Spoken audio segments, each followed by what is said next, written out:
Hello students, welcome to the another session of basics. As you are watching this tutorial, there are number of biochemical reactions was going on in your body, and all these reactions was catalyzed by the same molecule that we are going to discuss in today's session. So let's start.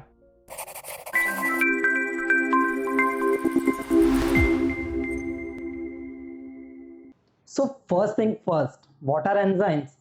Enzymes are the biological catalysts that increase the rate of reaction without itself undergoing any permanent chemical changes.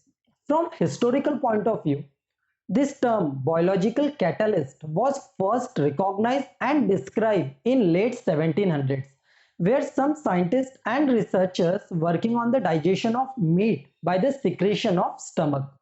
Later on in 1850, Louis Pasteur concluded that the fermentation of sugar into alcohol by yeast was catalyzed by the molecule known as ferment.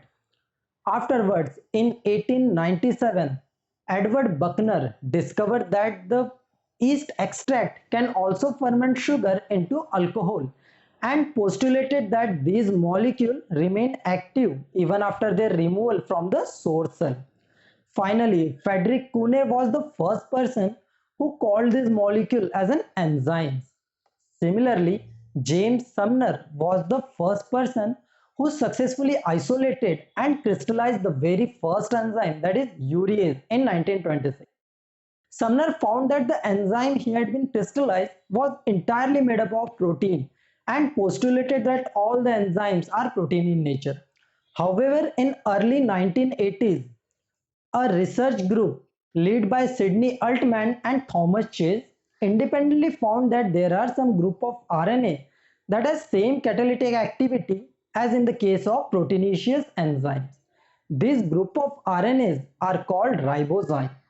Altman and Chase also received a Nobel Prize for their findings on ribozyme. So just clear your facts, students. Not all the enzymes are protein in nature and not all the proteins are enzymes. Next is the structure of enzyme. As we already discussed, most of the enzymes are protein in nature, and being protein in nature, they are made up of different amino acids.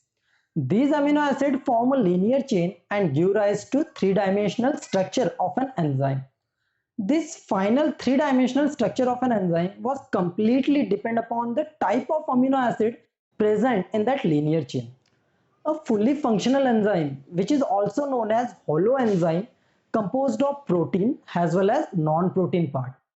The protein part of the holoenzyme is known as apoprotein or apoenzyme, and the non-protein part is known as prosthetic group.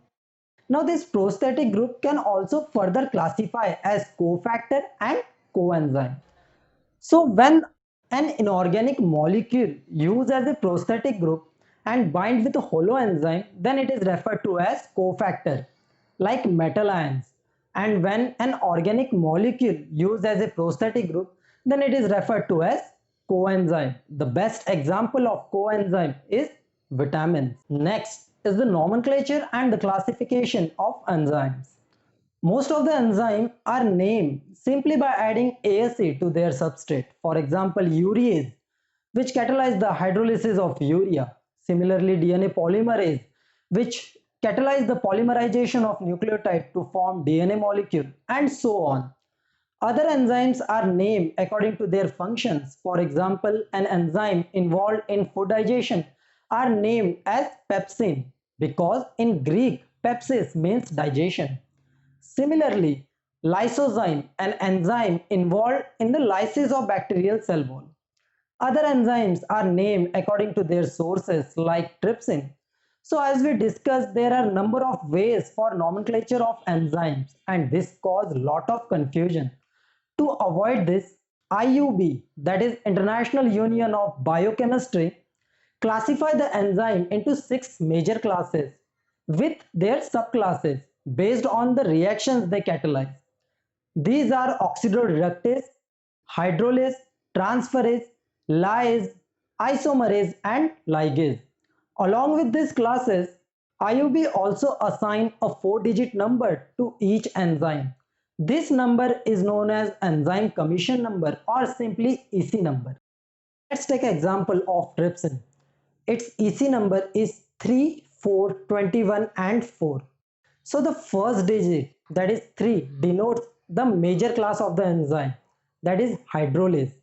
The second digit, that is 4, denotes the subclass of the enzyme. In this case, it is peptide hydrolase.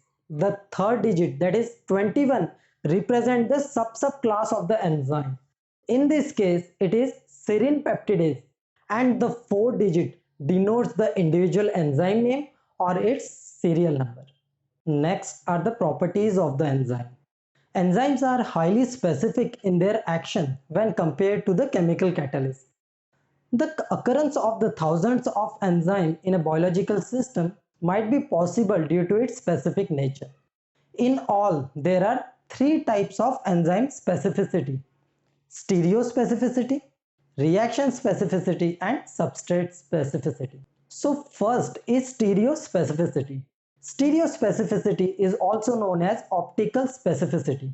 Stereoisomers are those compounds which have same molecular formula but differ in their structural configuration. So those enzymes which only act on single isomer are supposed to exhibit stereospecificity. For example, L-amino acid oxidase only act on L-amino acids, and D-amino acid oxidase only act on D form of the amino acids. Next is the reaction specificity.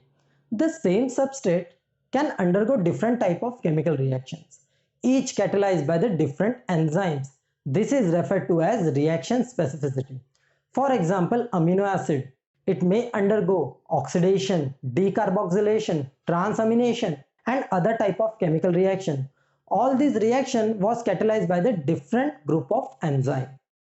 Next is the substrate specificity. Substrate specificity varies from one enzyme to another enzyme. It may be categorized into absolute, relative, and broad specificity. So first is the absolute substrate specificity. When a single enzyme acts on only single type of substrate, then it is referred to as absolute substrate specificity. For example, glucokinase. Next is the relative substrate specificity. Those enzymes which act on structurally similar substrates are referred to as relative substrate specificity. For example, trypsin, it hydrolyzes the peptide linkage involving arginine or lysine. And the third category is the broad substrate specificity. Those enzymes which act on closely related substrates. For example, hexokinase, it may act on glucose, mannose, fructose, and other hexose. So these are the different type of specificity of enzymes. The next property is the enzyme turnover number. The turnover number of an enzyme is the maximum number of molecule of substrate that converted into product per active site per unit time when the enzyme is saturated with the substrate are referred to as enzyme turnover number. It is also denoted by kcat. The next is the active site of an enzyme. Active site of an enzyme represent a small region where substrate get converted into product. We will discuss this active site in detail afterwards. So along with these properties, there are other number of properties related with enzyme. For example, enzymes are the complex macromolecule with high molecular weight. They catalyze all the biochemical reaction inside the cell, which includes anabolic as well as catabolic. Enzymes do not start a biochemical reaction, it only helps to accelerate it. Similarly, enzymes affect the rate of biochemical reaction, but it does not change the direction of the reaction.